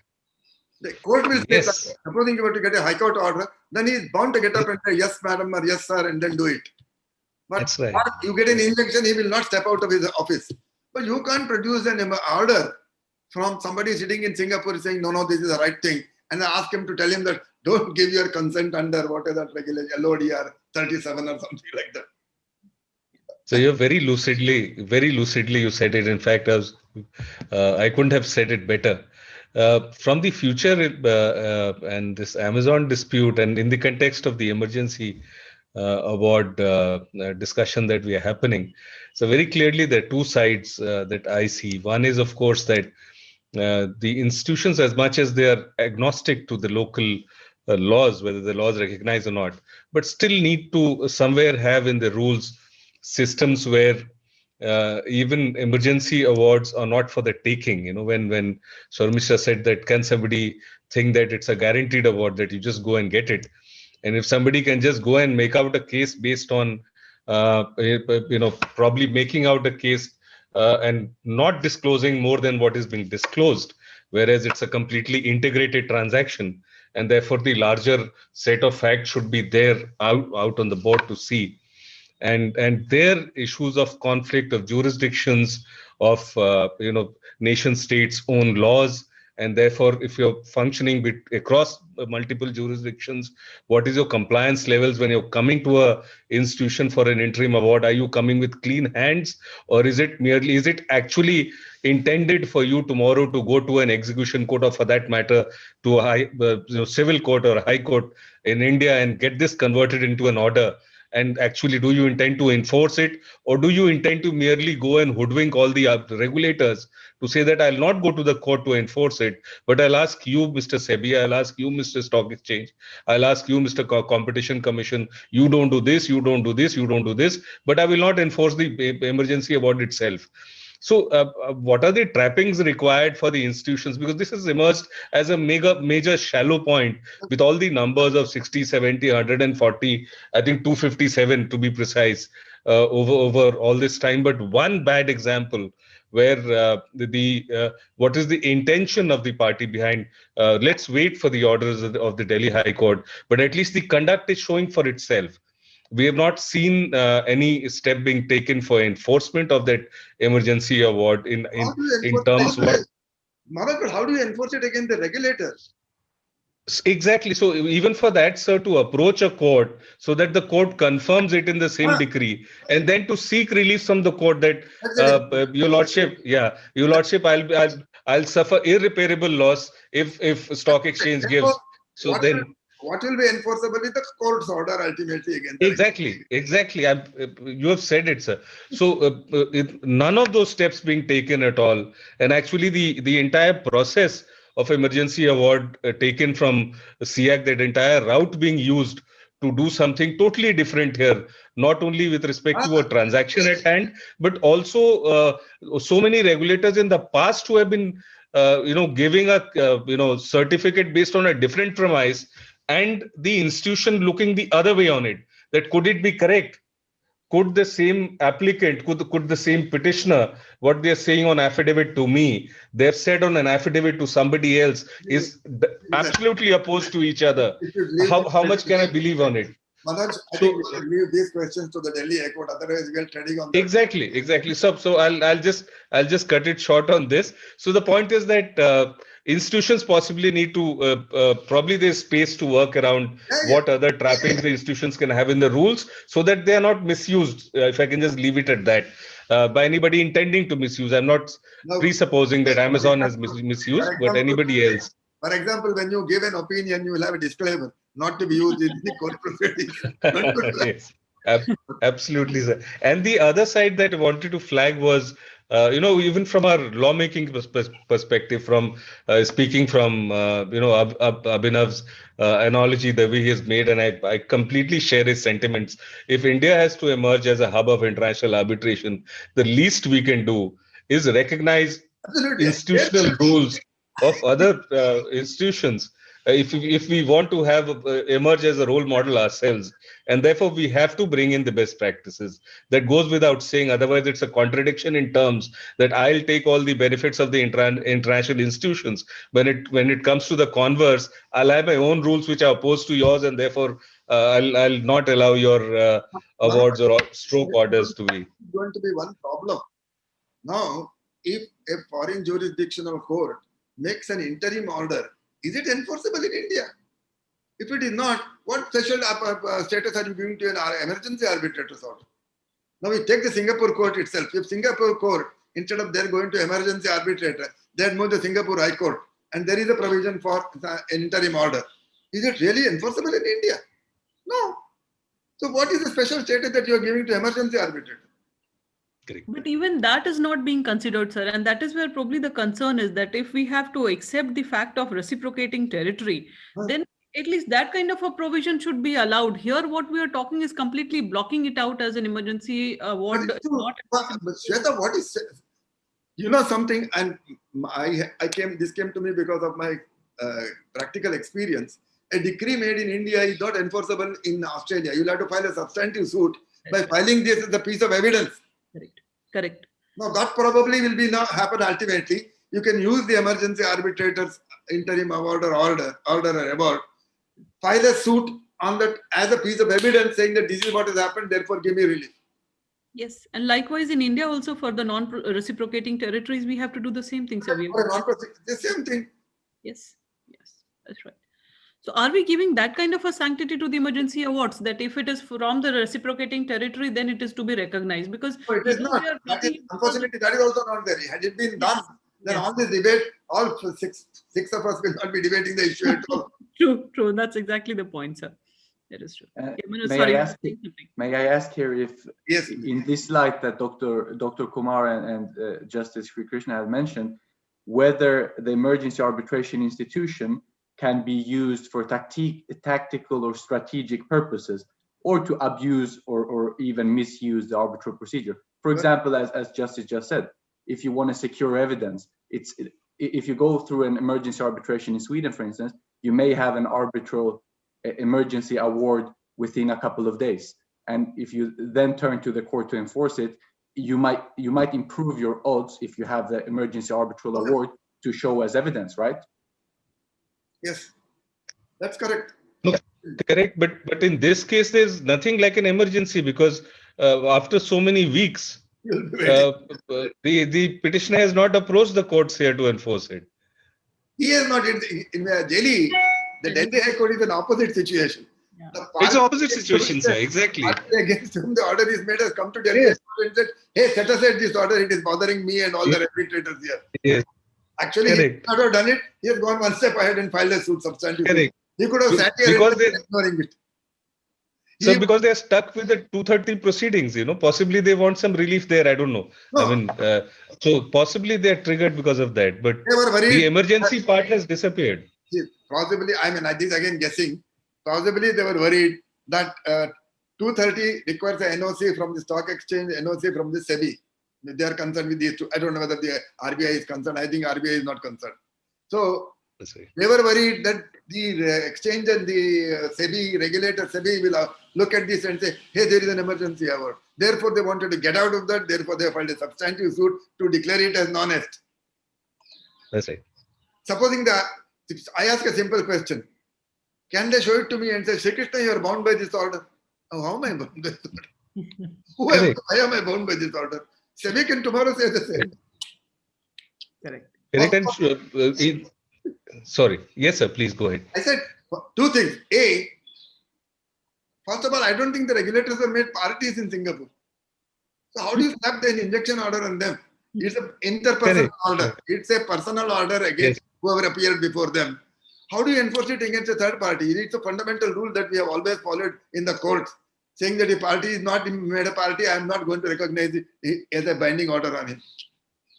Yes, and just extending the discussion, sir, and Abhinav, if suppose a party takes an emergency award, it gets a protection under the emergency award provisions, and then does not step forward to enforce it, would there be an adverse inference against the petitioner themselves for taking the institution for an extra ride?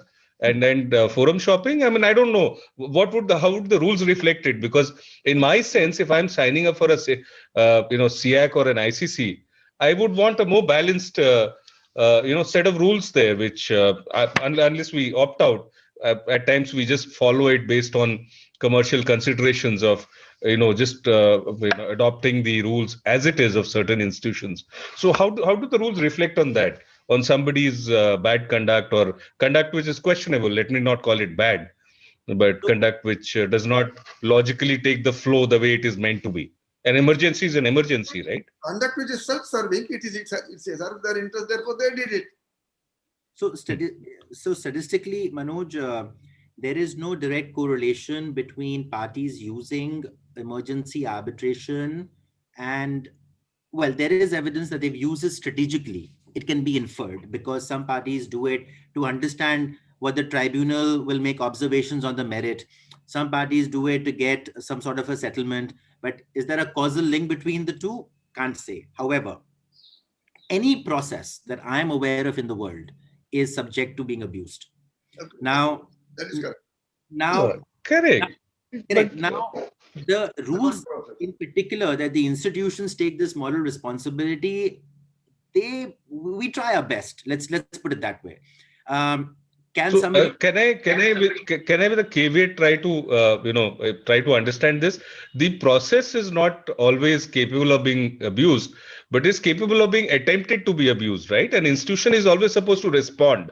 Correct. So even in the case of the courts, if a Section 9 or even under CPC, if interim orders are taken under 39(1) and 2, if the process is abused and if it is indeed brought to the court's notice that the balance of convenience was not indeed tilted in that manner, we have seen corrective actions coming at a later point in time. So therefore, it's not that the process is abused and therefore we take it for granted that let it happen. But the institution should have the capability of responding to these situations. So in these cases where cases come about, the term strategic is very unique. The strategy can also be opposed to public policy or opposed to laws in certain jurisdictions. Yeah, but To the extent it is not opposed to law, no question, no problems. To the extent it is limited to commercial considerations between the parties, no issues. But here is a case where it is opposed to the local laws and opposed to the public policy in a given jurisdiction. Why India? Anywhere. In that case, does the rules have the capability for the institution to enabling capability for the institution to respond? Sorry to interrupt. Yes. Manoj, why do you need the rules to say that the emergency arbitrator, if the facts are brought to his notice, might decline to grant the relief? Because these reliefs are discretionary reliefs. They are not decided. They are, holding relief, but basically what we would have done in equity jurisdiction, a discretionary like an injunction or a stop order or something like that. Even, look, hypothetically, if in this present case, if they had argued there, hey, this order is being sought to you, not because of anything that is going to happen to them, but in order to defeat the 230 proceedings in the NCLT and in order to fool the regulator, probably the emergency arbitrator, I don't know, I've not seen that. He might have agreed with that. Or he might have taken that into consideration and say, yes, I'm satisfied it's not a bona fide order, bona fide application at all. Possible. But I've never seen an EA award where an award has been given and a relief has been given, has not been followed. I mean, as the person who's got the relief has not gone ahead and done it. Now, It's also very interesting how you look at the future judgment and how I look at it. I look right now, since no action has been taken, I look at it as voluntary compliance of the order. Now, for whatever reasons, further steps have not been taken because they're in the Delhi High Court, etc. But insofar as what the arbitrator said, do not proceed, that procession hasn't happened yet. Voluntary compliance by whom? The parties against whom the order is? Correct. So they have not stopped. Nobody has stopped. I think nobody has conceded. Nobody has. I don't know where that is coming from because they're pursuing and the regulators are pursuing it. Nobody has stopped. Neither the respondents in that emergency proceedings nor the regulators or whoever was sought to be stopped. Nobody has stopped. Sorry, it's my apologies. Let me rephrase. There's no such compliance. Yeah. No, I fully, what I meant to say was that the deal fully hasn't gone through, is what I mean, right? So that's a different thing. The deal has a legal process of 230, which proceedings is not a contractual proceedings. The meetings have to proceed. For that, the first motion has to be filed. That process is on, and the parties, whatever they do. But it's not. It has nothing to do with the award. The award has not been implemented. It is not. No action has been taken, and therefore the questions. Because is the emergency arbitrator actually going to be looking at it from this perspective that I was going to block the 230? My relief was not actually to protect them under that shareholders agreement. This is exactly what I told you. What I don't know is, what is the Delhi High Court? Has it held it status quo? Or has it not given any directions? What I don't know. I don't know. What is the order of the Delhi? No, it's reserved at the moment. Any day the judgment may come. It's reserved. Has the Delhi High Court made any prima facie order also? Right. So they've reserved it, saying that we'll dispose it off in one go immediately. So they've concluded all the arguments. I believe 21st or 22nd of November or something. Just interrupting this. Sorry, sir. So just interrupting this discussion, animated discussion on this matter. This is precisely what, as an in-house counsel, I'm trying to say, that any sort of relief we can have from any institution or the court of law or under the legislature, I mean, we can find ways of using it for the benefit or for the other way around. That is precisely the point which comes up, and it is always left to the individual parties that how do we go about it? Arbitration itself is a process where if you want to honor it, you will honor it. Same with the contracts. If you want to honor a contract, you will honor it. If you don't want to honor a contract, you may write down hundreds of pages, it will still not get honored. I think at the end of the day, it all boils down to the fact that how do we want to use a measure?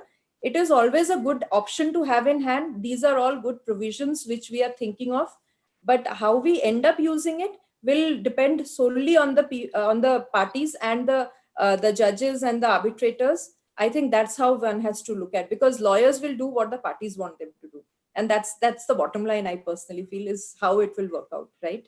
Very well. So, Sormistha, you took care of the parties and the lawyers, that they will do what the concern is, that the institution should know what they have to do. The heart and soul lies there, because that is where you're going for a relief, and that is where it's almost replacing a judicial system. I will let Siak know very shortly.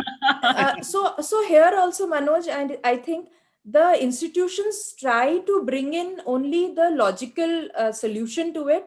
And I will look at it as an attempt to give logical solution to certain jurisdictions who are willing to recognize it and have norms to apply those, is how I will look at it. But like India has decided not to implement it and will go by Section 9 in these places, and we'll live with that. It's not as if we don't have option, right? We are not optionless. And that's what we have to recognize. And that's the final, I think, takeaway for all of us, that do we want to use both options? But we still have option. We are not without option. And that's something we have to say. Absolutely. That's what I started by saying. Why did not, one of the reasons why Parliament has not bothered about it is, hey, there is a right royal method available to you. Why do you want this? That's probably one of the reasons. No, I have no access to thinking beyond that. True. So now one last question, and before we revert to the questions, there are a lot of questions which have been flown on the chat box. 5 o'clock was hard stop, no? Yes, sir. Hard stop at 5 o'clock. So before that, one quick comment that I would want from each one of you. Yes. Because what I've heard and summarized from the entire discussion is that this is only a holding order. It is only binding in the interim. And the emergency arbitration is like, it is not because of it being appointed by the parties. It is by the arbitral institutions. And there is a certain amount of, subjectivity, because it is only interim. So there is a certain amount of subjectivity.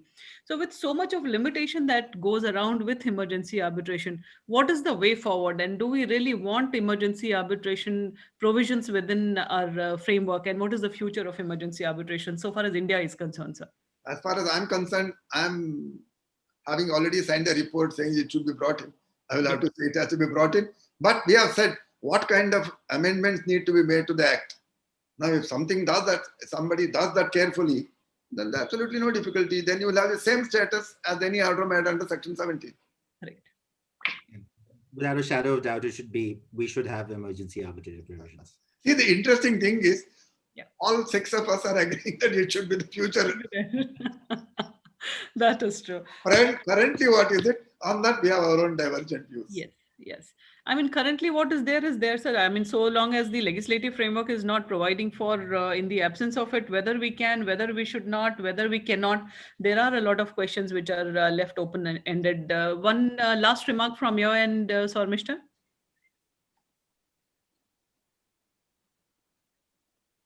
I think as the actual party who will be utilizing such options, it will be always dependent on what type of issues we come up with. Do we want to defeat certain things, and then we'll look for options if we don't find it within the normal course of the day? But I still, as a legal professional, I'll say it is a good to have option, which is probably why Justice Srikrishna had recommended that it should be included in the report. But we will have to wait for the progressive nature of every institution, including our Indian court and legislature, that it will be brought in. But when they find it necessary, probably it will come into the picture for us also. But I would still think that maybe Abhinav can post up data that how many Indian parties ended up going through that type of option of emergency award. It will pick up, because all of you have brought up this topic for this purpose. But it may not still go on the same line as how much we have decided to stick to arbitration or international arbitration as parties. So as a legal practitioner, we will still go ahead and always opt for arbitration, which is not to discredit the courts. I think just to unburden the courts to handle more important things than just simple contractual disputes.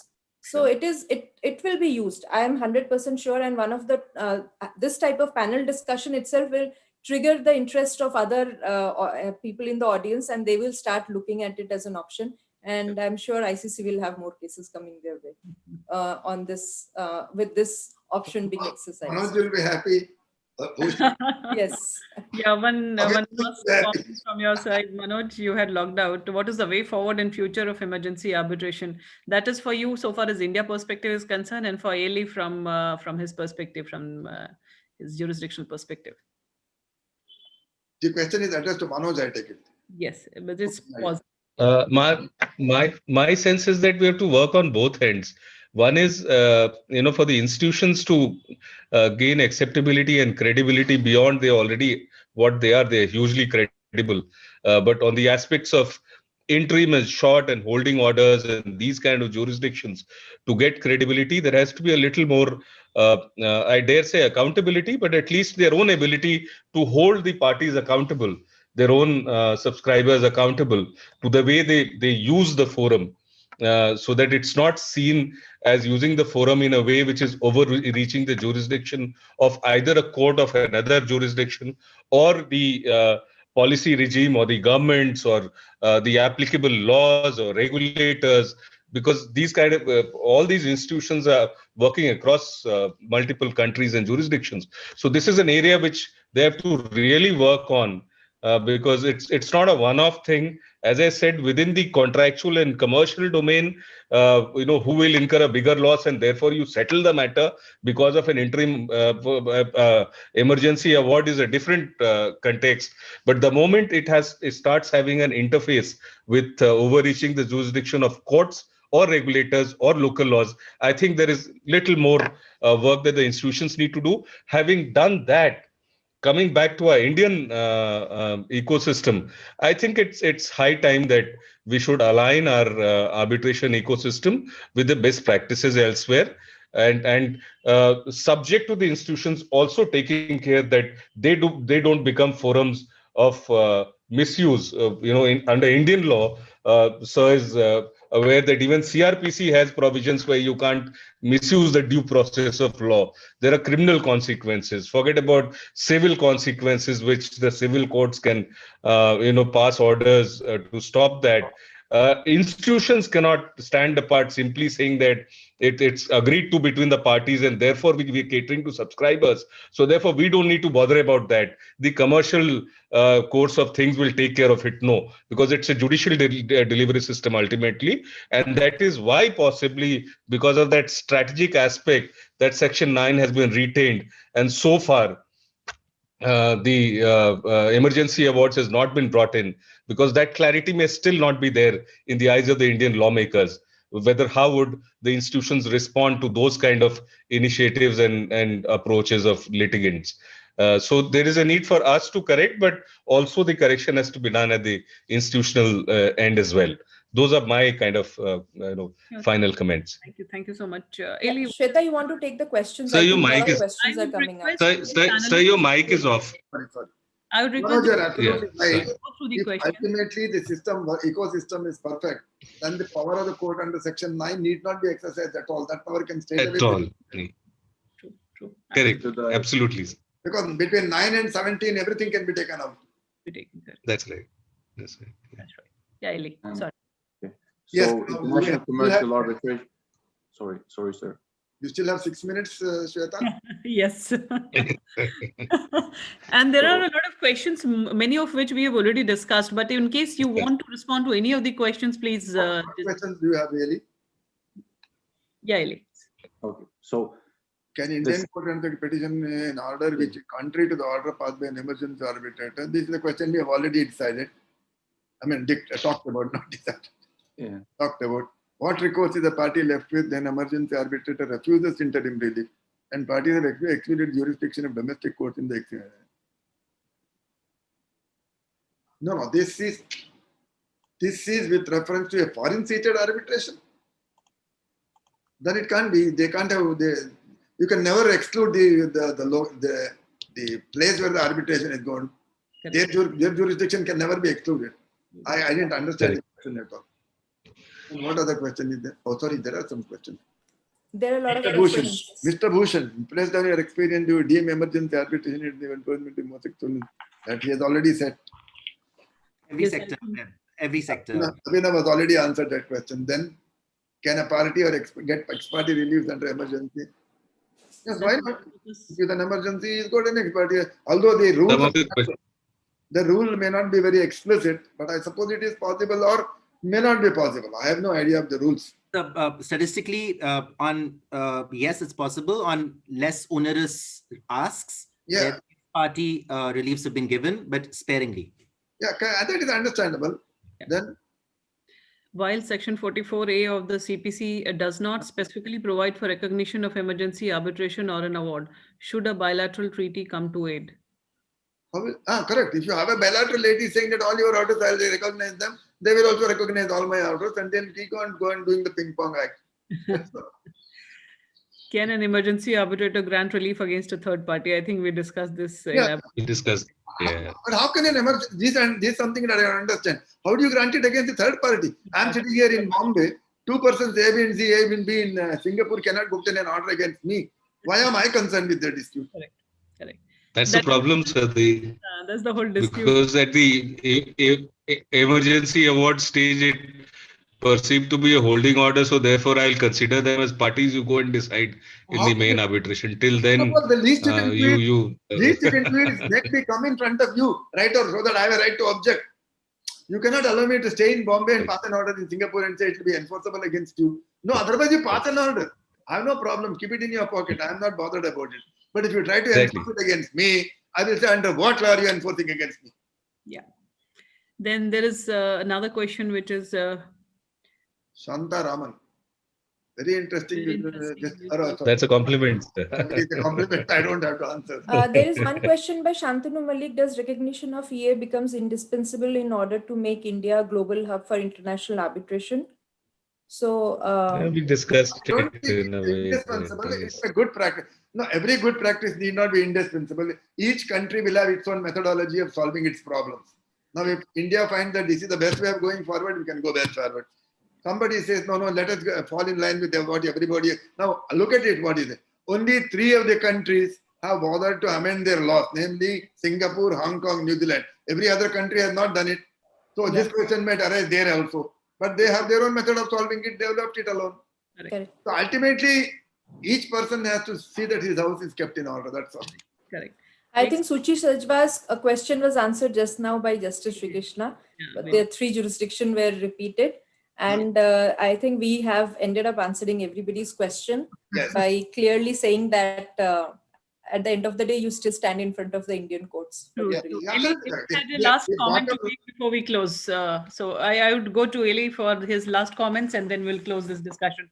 Thank you so much, everybody, for being a part of this discussion. Thank you. I think I would just echo what has been said. India is embracing a pro-arbitration policy, which includes pro-enforcement, including of emergency arbitration awards. This will happen either through the court as a normative source of power, or it will come through the legislator, for example, listening to respected Sri Ramakrishna's report. Yeah. Absolutely. Great. Great was. Thank you so much, everybody. Thank you very much, everybody. It was very, very interesting. lively and interesting. It was a pleasure. Thank you very much. Thank you. Thank you so much. Always a pleasure speaking to you, discussing. Thank you, everyone. Thanks, Abhinav. Stay safe. Sormistha, Ylli. I'll stop at 5. See, I was able to do it. Thank you, Shweta, for conducting it beautifully. Thank you so much, sir. Thank you. Bye-bye. Bye.